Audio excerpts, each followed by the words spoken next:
여러분, 지금 이 순간에도 우크라이나의 젊은 여성들이 한국으로 향하고 있다는 사실 알고 계셨나요?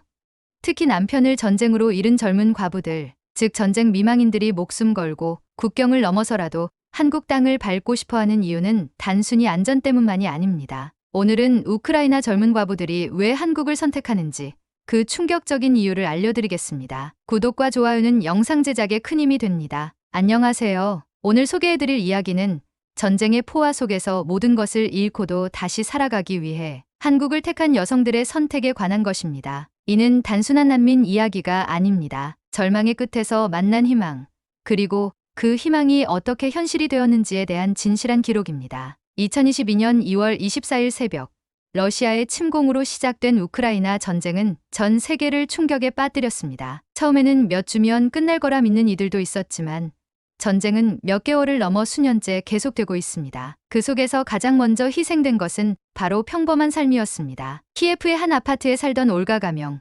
28세는 그날 아침을 이렇게 기억합니다. 새벽 5시쯤이었어요. 멀리서 들리는 폭발음에 잠에서 깼죠. 처음엔 천둥 소리인 줄 알았어요. 그런데 남편이 창문을 열더니 전쟁이 시작됐다고 하더라고요. 그 순간 모든 게 멈춘 것 같았어요. 시간이, 숨이, 심장이 모두 멈춘 것 같았죠. 그날까지만 해도 올가의 삶은 평범했습니다. 29세의 남편 안드리는 IT 회사에서 프로그래머로 일했고 올가는 초등학교 교사였습니다. 2살 된 딸 소피아와 함께 작지만 따뜻한 가정을 꾸리며 살아가고 있었죠. 주말이면 가족끼리 공원에 나가 피크닉을 즐기고 저녁엔 함께 동화책을 읽어주며 하루를 마무리하는 그런 일상이었습니다. 하지만 전쟁은 그 모든 것을 한순간에 뒤바꿔 놓았습니다. 전쟁 발발 후 우크라이나 정부는 전국에 징집령을 내렸고 18세 이상 60세 이하의 남성들은 전장에 나서야 했습니다. 아버지, 남편, 아들 수많은 남성들이 총을 들고 전쟁터로 향했습니다. 그 중에는 군 경험도 없고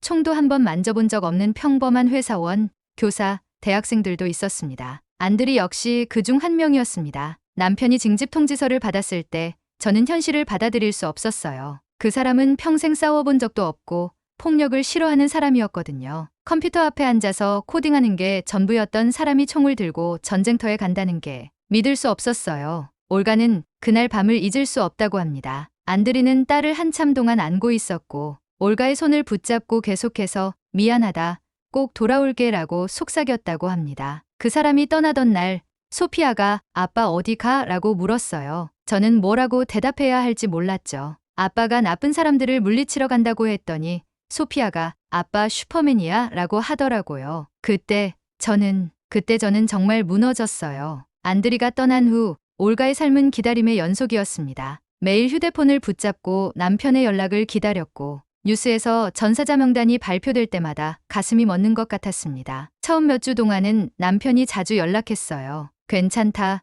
곧 끝날 것 같다, 걱정하지 마라 이런 메시지들을 보내왔죠. 그런데 점점 연락이 줄어들더니 어느 날부터는 완전히 끊겼어요. 이렇게 보내야 했던 남편들 중 상당수가 전쟁터에서 돌아오지 못했습니다. 공식적으로 확인된 전사자만 7만 명을 넘었고 실종자와 부상자는 그 몇 배에 달합니다. 특히 전사자 대부분은 20대에서 40대 사이의 젊은 남성들이었습니다. 누군가의 남편이자 아버지였고 한 가정의 기둥이었던 사람들이었습니다. 올가는 안드리의 전사 소식을 동료 군인을 통해 들었습니다. 2022년 7월이었어요. 남편의 부대원이었던 분이 직접 찾아와서 알려주시더라고요. 안드리는 용감하게 싸웠다, 마지막까지 전우들을 지키려고 했다고 하시면서 그분도 울고 계시더라고요. 저는 그 말을 듣고도 한동안 이해할 수 없었어요. 남편이 죽었다는 게 무슨 뜻인지 머리로는 알겠는데 가슴이 받아들이지 못하겠더라고요. 그들이 떠난 자리엔 어린 자녀와 젊은 아내만이 남았습니다. 아이를 품에 안고 살아가야 했던 여성들. 그들 중 다수는 더 이상 우크라이나에서의 삶에 희망을 걸 수 없었습니다. 미사일은 매일 하늘을 가르고 수도는 단전과 단수에 시달렸으며 식료품은 공급이 끊기고 병원조차 무너진 채 방치되었습니다. 올가의 일상은 완전히 바뀌었습니다. 남편이 죽고 나서 처음 몇 달은 정말 지옥 같았어요. 소피아는 계속 아빠 언제 와? 라고 물었고 저는 어떻게 설명해야 할지 몰랐어요. 게다가 도시 상황은 날로 악화됐죠. 전기가 하루에 23시간만 들어오고 물도 제대로 안 나오고 슈퍼마켓에 가면 빈 진열대만 보였어요. 겨울이 오면서 상황은 더욱 절망적이 되었습니다. 난방이 안 되는 집에서 두 살배기 딸과 함께 추위에 떨어야 했고 약국에서는 아이용 해열제조차 구하기 어려웠습니다. 어느 날 소피아가 열이 40도까지 올랐는데 병원에 가니까 의사가 없다는 거예요. 의사들도 대부분 피난을 갔거나 징집되어서 그때 정말 절망했어요. 이곳에서는 제 아이를 지킬 수 없다는 생각이 들었죠. 전쟁이 삶의 모든 것을 집어삼켰고 남겨진 여성들은 더 이상 집이 아닌 생존을 위해 떠날 수밖에 없었습니다. 이들에게 고향은 더 이상 머물 수 있는 공간이 아니었고 미래를 꿈꿀 수 있는 곳도 아니었습니다. 매일의 삶이 죽음과의 경계 위에 놓인 채로 아이를 살리기 위한 방법은 단 하나였습니다. 떠나는 것, 더 안전한 곳, 아이가 웃으며 뛰어놀 수 있는 나라로 가는 것. 하지만 떠난다고 다 같은 곳에 도착할 수 있는 것은 아니었습니다. 유럽의 많은 국경은 이미 포화 상태였고 난민을 받아들이는 것도 한계에 부딪혔습니다. 게다가 언어의 장벽, 인종에 따른 차별, 복잡한 서류 절차는 젊은 과부들에게 더 큰 시련이었습니다. 올가도 처음에는 폴란드행을 고려했습니다. 처음엔 당연히 폴란드나 독일로 가야 한다고 생각했어요. 가깝기도 하고 많은 사람들이 그쪽으로 갔으니까요. 그런데 이미 간 사람들 이야기를 들어보니 쉽지 않더라고요. 마리아 가명 31세라는 친구는 독일로 먼저 떠났었습니다. 하지만 그곳에서의 경험은 기대와 달랐습니다. 마리아가 독일에서 보내온 메시지를 읽고 충격을 받았어요. 난민 캠프는 너무 복잡하고 서류 처리에만 몇 달이 걸린다. 언어를 모르니까 아무도 우리를 제대로 도와주지 않는다. 아이들은 학교에 가지 못하고 하루 종일 캠프 안에만 있어야 한다는 내용이었죠. 독일뿐만 아니라 다른 유럽 국가들의 상황도 비슷했습니다. 체코에 간 이리나 가명 26세는 임시 거처에서 6개월을 보냈지만 정식 거주 허가를 받지 못했고 헝가리에 간 옥사나 가명 30세는 언어 장벽 때문에 일자리를 구하는 것조차 불가능했다고 전했습니다. 모든 곳이 이미 사람들로 가득 차 있었어요. 처음엔 도와주려고 했지만 점점 부담스러워하는 분위기였죠. 우리는 손님이 아니라 부담이 되고 있다는 느낌을 받았어요. 그런 가운데 이들 중 일부는 놀랍게도 한국이라는 나라를 선택하게 됩니다. 지리적으로도 멀고 언어도 전혀 다르며 아시아 문화에 익숙하지 않았던 이들이 왜 한국을 선택했을까요? 올가가 처음 한국을 알게 된 것은 우연한 계기였습니다. 남편 부대에 있던 세르게이라는 분의 아내 나타샤를 통해서였어요. 나타샤는 세르게이가 전사한 후 혼자서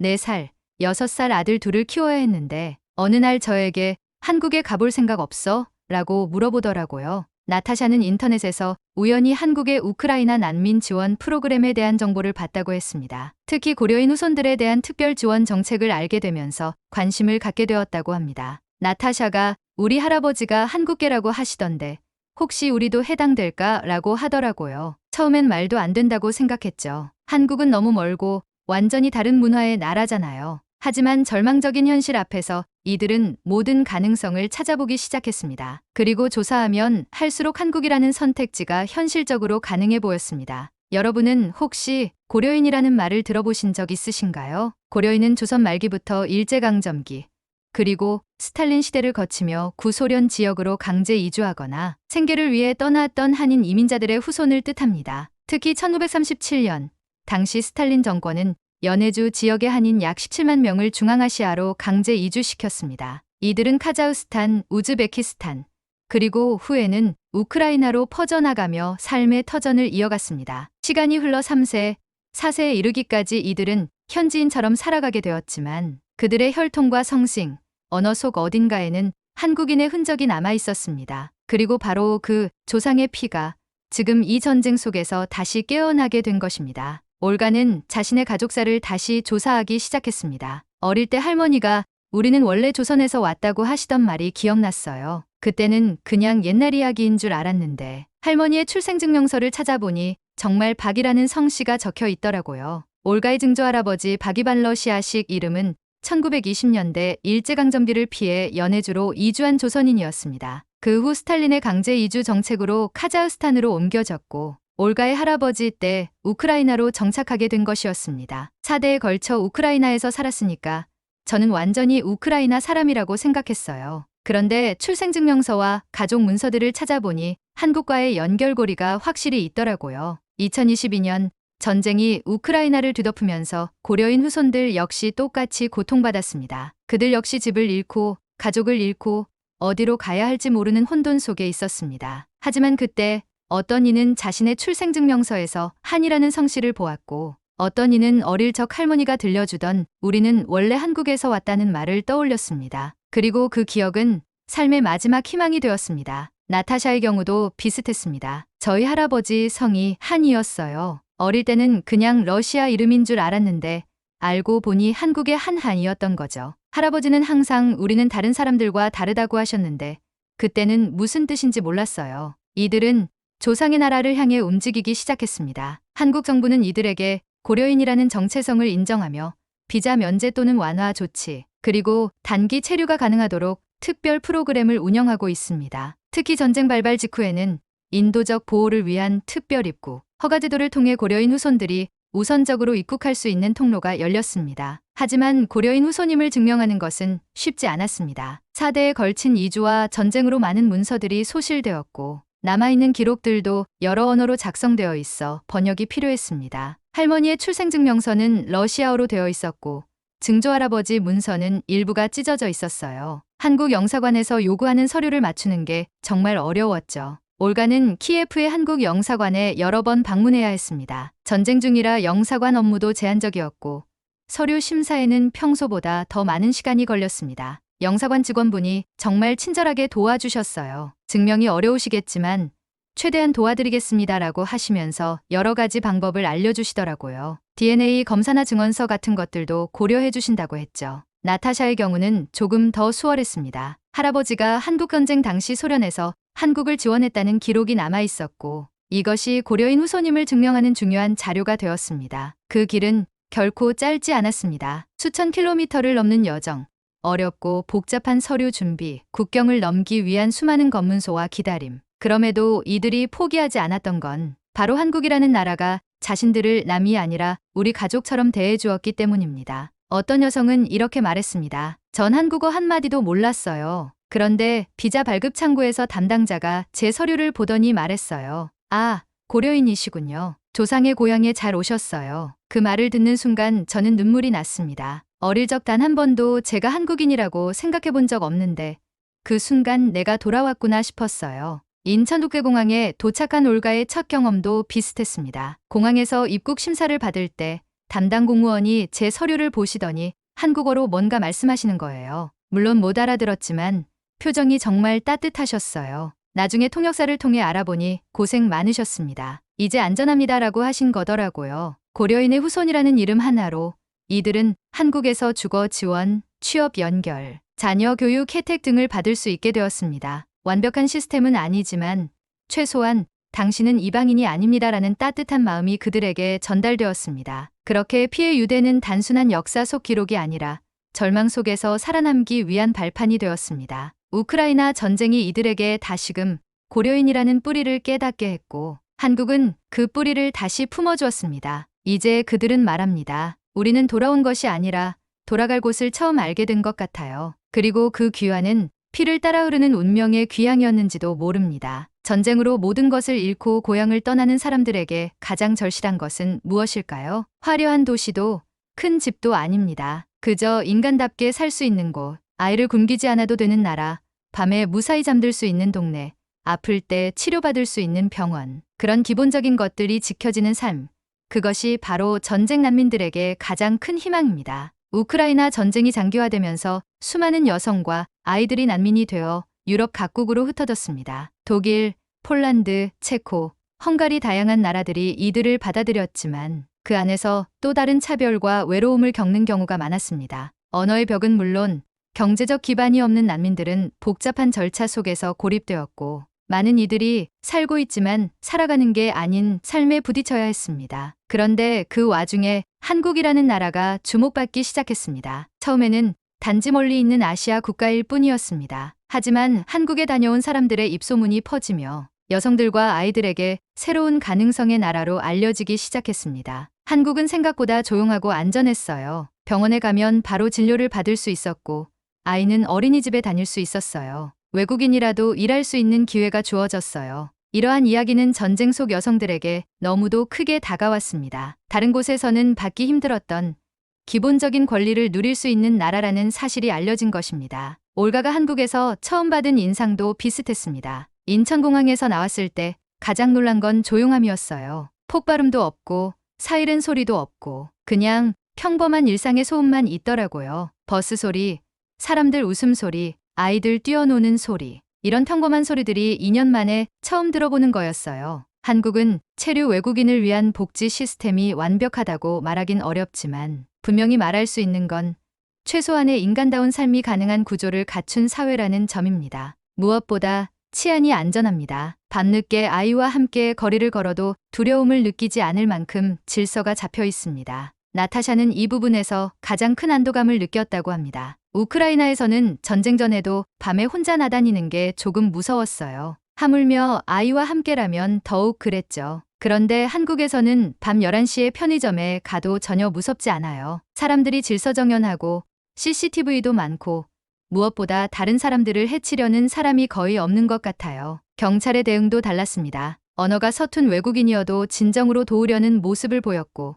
특히 여성과 아이에 대한 보호 의식이 강했습니다. 한 번은 소피아가 놀이터에서 다쳐서 울고 있었는데 지나가던 경찰관이 직접 병원까지 데려다 주셨어요. 언어가 안 통하는데도 계속 웃으면서 소피아를 달래주시더라고요. 그런 모습을 보면서 이 나라는 정말 아이들을 소중하게 여기는구나 싶었어요. 또한 공공보건 체계가 잘 갖춰져 있어 외국인 신분이라도 응급 진료를 받을 수 있고 지역에 따라선 다문화 가족이나 외국인 보호센터에서 무료 진료나 상담을 제공받을 수 있는 경우도 있습니다. 올가는 딸 소피아가 감기에 걸렸을 때의 경험을 생생하게 기억합니다. 소피아가 갑자기 열이 40도까지 올랐어요. 우크라이나에서는 이런 상황에서 병원에 가도 의사가 없거나 있어도 제대로 진료를 받기 어려웠는데 한국에서는 바로 응급실에 갔더니 의사 선생님이 친절하게 진료해 주시더라고요. 통역사도 불러주시고 약값도 생각보다 비싸지 않았어요. 특히 아이들을 위한 의료 서비스는 더욱 체계적이었습니다. 예방접종 일정을 관리해주고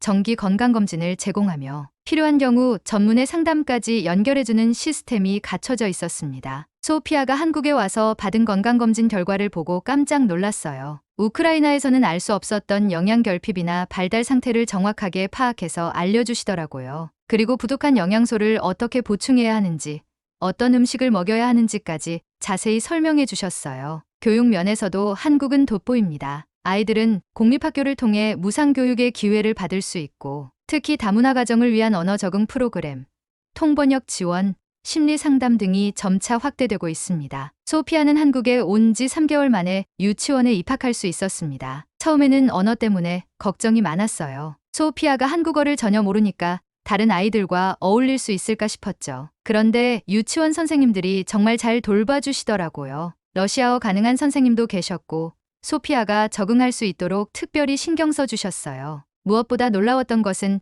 다른 아이들과 학부모들의 반응이었습니다. 처음에는 외국에서 온 아이라고 해서 따돌림을 당하지 않을까 걱정했는데 오히려 아이들이 호기심을 갖고 다가오더라고요. 우크라이나가 어디야? 거기서는 뭘 먹어? 이런 질문들을 하면서 소피아와 친해지려고 했어요. 학부모들의 태도도 따뜻했습니다. 언어가 서툰 올가를 위해 번역 앱을 사용해가며 대화를 시도하고 아이들의 생일 파티나 소풍 등의 행사에도 자연스럽게 초대해 주었습니다. 부모를 위한 직업 교육 프로그램도 존재합니다. 다문화 센터나 지방자치단체에서 제공하는 한글 수업, 컴퓨터 교육, 자격증 과정은 단지 기술을 가르치는 것이 아니라 이 땅에서 스스로 설 수 있도록 돕는 인생 수업과도 같습니다. 올가는 한국에 온 지 6개월 후부터 다문화 가족 지원센터에서 제공하는 한국어 수업을 받기 시작했습니다. 처음엔 한글이 정말 어려웠어요. 알파벳과는 완전히 다른 문자 체계니까요. 그런데 선생님이 정말 인내심을 갖고 가르쳐 주시더라고요. 천천히 해도 됩니다. 모르는 게 당연한 거예요 라고 계속 격려해 주셨어요. 한국어 수업과 함께 컴퓨터 교육도 받을 수 있었습니다. 우크라이나에서 교사였던 올가에게는 한국에서도 교육 관련 일을 할 수 있는 기회가 주어질 수 있다는 희망이 생겼습니다. 컴퓨터 수업에서 한국의 교육 시스템에 대해서도 배웠어요. 우크라이나에서의 교육 경험을 한국에서도 활용할 수 있는 방법이 있다는 걸 알게 되었죠. 물론 언어 장벽이 있지만 러시아어나 우크라이나어를 가르치는 강사가 될 수도 있고 다문화 가정 아이들을 돕는 일을 할 수도 있다고 하더라고요. 또한 지방정부와 일부 시민단체들은 정착 지원금과 주거 연계 사업을 통해 아이와 함께 새로운 삶을 시작하려는 여성들에게 실질적인 도움을 주고 있습니다. 나타샤는 경기도의 한 시에서 제공하는 임시 주거 지원을 받을 수 있었습니다. 처음 3개월 동안은 시에서 제공하는 임시 거처에서 살 수 있었어요. 작은 원룸이었지만 필요한 가전제품과 생활용품이 모두 구비되어 있었고 아이들이 안전하게 놀 수 있는 공간도 있었어요. 더 중요한 것은 단순한 주거 공간 제공을 넘어서 지역 사회와의 연결을 도와주는 것이었습니다. 같은 건물에 다른 다문화 가정들도 살고 있어서 서로 정보를 나누고 도움을 줄 수 있었어요. 특히 먼저 한국에 정착한 고려인 가족들이 많은 도움을 주셨어요. 어떻게 아이를 학교에 보내는지, 어디서 장을 보는지, 병원은 어떻게 가는지 이런 실질적인 정보들을 알려주셨죠. 이 모든 것들이 바로 한 젊은 미망인이 먼 나라 한국을 선택하게 된 이유였습니다. 그녀는 이렇게 말했습니다. 처음에는 한국어도 모르고 아는 사람도 없고 모든 게 두려웠어요. 그런데 공항에 도착하자마자 아이에게 우유를 건네주던 자원봉사자의 미소에서 처음으로 살 수 있다는 느낌을 받았어요. 그 순간 저는 생각했어요. 여기라면 아이와 함께 다시 시작할 수 있겠구나. 이 말 한마디가 수많은 전쟁 미망인들의 가슴을 울렸습니다. 누군가는 유럽에서 외면당했고 누군가는 고향을 등질 수밖에 없었지만 한국은 그들에게 살 수 있는 나라로 다가왔습니다. 올가는 한국에 온 지 1년이 지난 지금 이렇게 회고합니다. 한국은 완벽한 나라는 아니에요. 언어 장벽도 있고 문화 차이도 크고 때로는 외로움을 느낄 때도 있어요. 하지만 가장 중요한 건 여기서는 미래를 계획할 수 있다는 거예요. 우크라이나에서는 내일이 있을지 없을지도 몰랐는데 여기서는 내년, 내후년을 생각할 수 있어요. 그 누구도 원하지 않았던 이별, 그 누구도 예측하지 못했던 전쟁. 그런 절망 속에서 피어난 희망의 한 조각이 바로 이 땅. 대한민국이라는 사실이 얼마나 자랑스러운지 모르겠습니다. 어떤 나라를 떠나고 어떤 나라에 정착하게 되는가는 단순히 제도와 환경만으로 결정되지 않습니다. 그곳에 어떤 사람들이 있는가, 그들의 표정과 태도, 그리고 마주친 순간의 온도가 한 사람의 인생을 바꿉니다. 우크라이나에서 한국으로 온 여성들이 공통적으로 말하는 것이 있습니다. 한국 사람들은 다정했어요. 우리가 처음 왔을 때 무서운 눈빛이 아니라 따뜻한 눈빛이었어요. 낯선 나라, 낯선 언어, 낯선 문화 속에서 그들이 처음으로 느낀 건 배척이 아니었습니다. 어떻게 도와줄까요? 하는 말, 괜찮아요.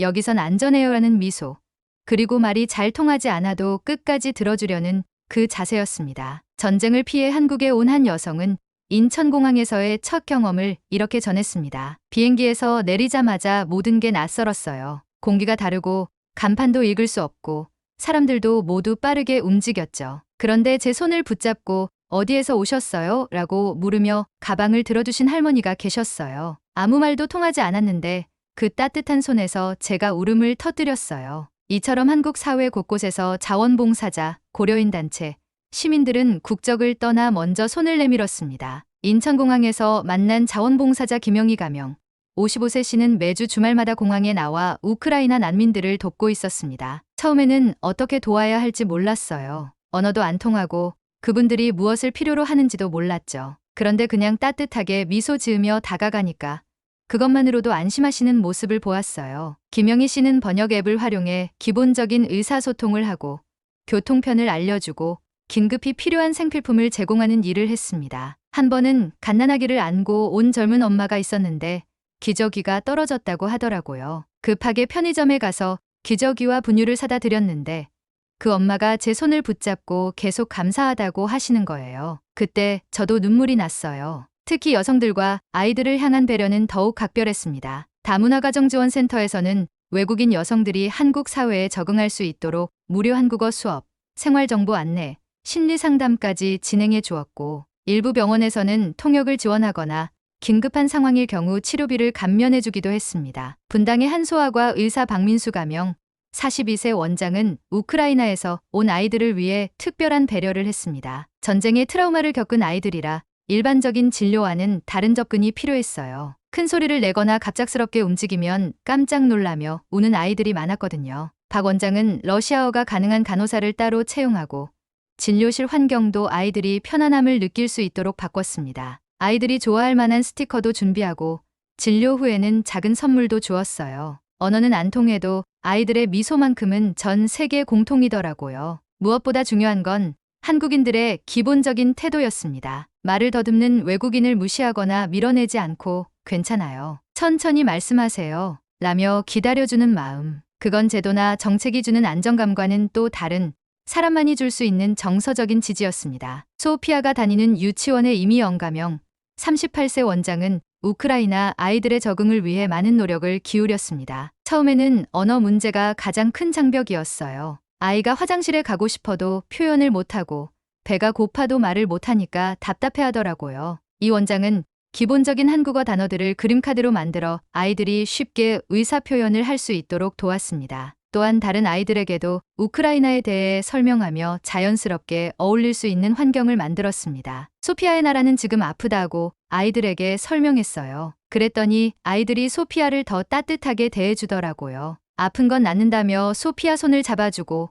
같이 놀자고 먼저 다가가고, 한 우크라이나 여성은 이렇게 이야기합니다. 제가 한국을 택한 진짜 이유는 이 나라 사람들이 제가 무너지지 않도록 붙잡아줬기 때문이에요. 누군가가 나를 가족처럼 대하는 느낌, 처음으로 살아도 된다는 위로를 받은 곳이었어요. 나타샤가 사는 경기도의 한 아파트 단지에서는 주민들이 자발적으로 우크라이나 가족들을 도왔습니다. 처음 이사 왔을 때 옆집 아주머니가 김치를 가져다 주셨어요. 물론 저희는 김치를 먹어본 적이 없어서 어떻게 먹는 건지도 몰랐죠. 그런데 그 아주머니가 직접 와서 먹는 방법을 가르쳐 주시고 한국 음식 만드는 법도 알려주셨어요. 동네 마트 사장님도 외국인 고객들을 위해 특별한 배려를 했습니다. 처음에는 한국 돈을 계산하는 것도 어려웠어요. 그런데 마트 사장님이 계산기를 보여주시면서 천천히 설명해 주시더라고요. 그리고 우크라이나 사람들이 좋아할 만한 음식들도 따로 준비해 주셨어요. 한국의 다양한 종교단체들도 우크라이나 난민들을 도왔습니다. 특히 정교회 신앙을 가진 우크라이나 사람들을 위해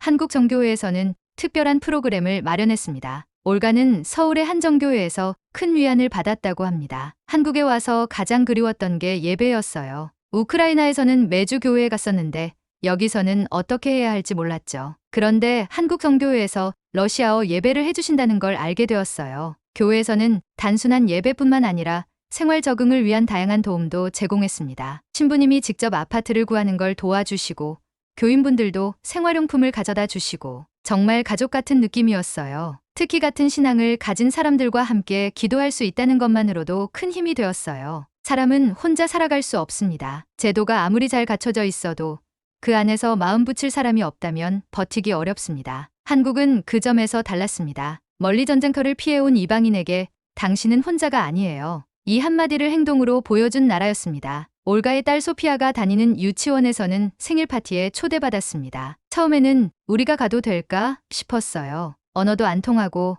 문화도 다른데. 그런데 다른 엄마들이 먼저 꼭 오세요라고 하시더라고요. 파티에 가보니 소피아를 위해 러시아어로 생일 축하해라고 쓴 카드까지 준비해 주셨어요. 그날 소피아는 한국 아이들과 함께 뛰어놀며 진짜 웃음을 되찾았다고 합니다. 소피아가 그렇게 밝게 웃는 모습을 본 게 정말 오랜만이었어요. 우크라이나를 떠난 후 계속 조용하고 위축되어 있었는데 그날만큼은 정말 행복해 보였어요. 그리고 그 손길 하나하나가 절망 끝에 도착한 사람들의 새 출발을 이끌었습니다. 바로 그것이 우크라이나 젊은 과부들이 한국을 선택하게 된 진짜 이유 중 하나였습니다. 전쟁은 모든 것을 무너뜨립니다. 사람의 집을, 가족을, 생계를, 심지어 마음마저도 부숴버립니다. 하지만 그런 폐허 속에서도 사람들은 살아남기 위해 몸부림치고 언젠가는 다시 일어설 수 있다는 작은 희망 하나를 찾아 떠나게 됩니다. 그 희망을 향해 걸어온 이들이 있었습니다. 바로 우크라이나의 젊은 미망인들입니다. 이들이 선택한 나라가 대한민국이라는 사실은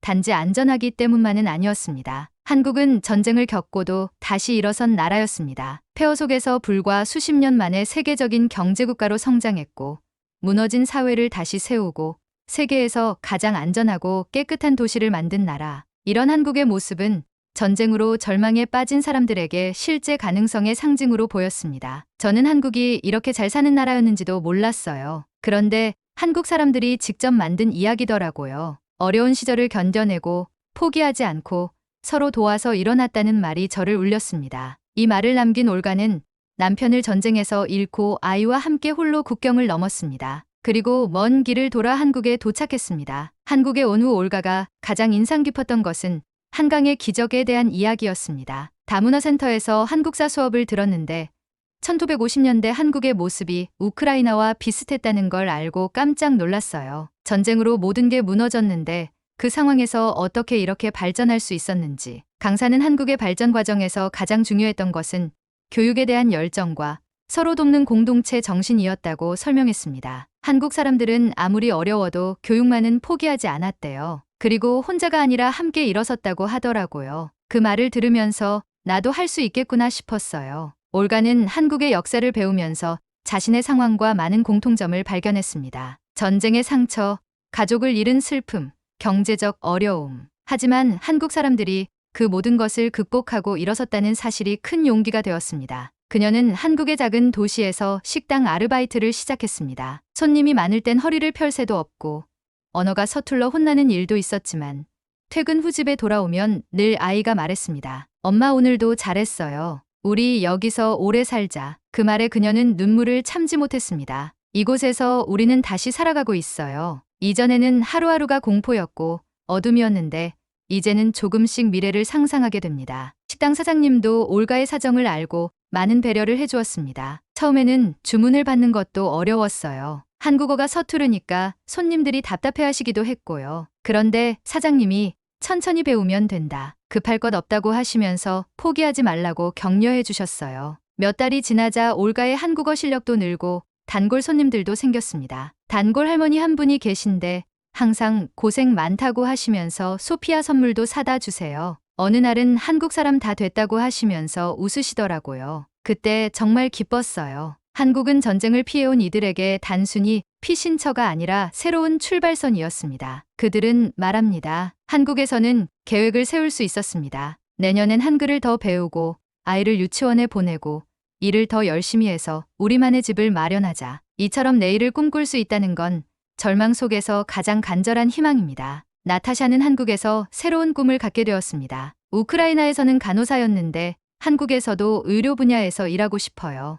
물론 언어 문제가 있지만 한국어를 더 열심히 배워서 간호조무사 자격증이라도 따고 싶어요. 그녀는 야간에 한국어 수업을 듣고 낮에는 병원에서 청소 일을 하며 의료 현장을 익히고 있습니다. 한국의 의료 시스템이 정말 체계적이에요. 우크라이나보다 훨씬 선진적이고 환자를 배려하는 문화가 있어요. 여기서 일할 수 있다면 정말 보람찰 것 같아요. 무엇보다 아이들의 교육에 대한 기대가 컸습니다. 소피아는 한국 유치원에 다니면서 빠르게 한국어를 익혀가고 있었고 다른 아이들과도 자연스럽게 어울리고 있었습니다. 소피아가 한국어로 노래를 부르는 걸 보면 신기해요. 아이들은 정말 빨라요. 저보다 훨씬 빨리 적응하고 있어요. 올가는 소피아가 한국에서 좋은 교육을 받으며 잘할 수 있기를 바랐습니다. 한국은 교육을 정말 중요하게 생각하는 나라라고 들었어요. 소피아도 여기서 공부해서 훌륭한 사람이 되었으면 좋겠어요. 우크라이나어와 러시아어, 그리고 한국어까지 할 줄 아는 국제적인 인재가 될 수 있을 거예요.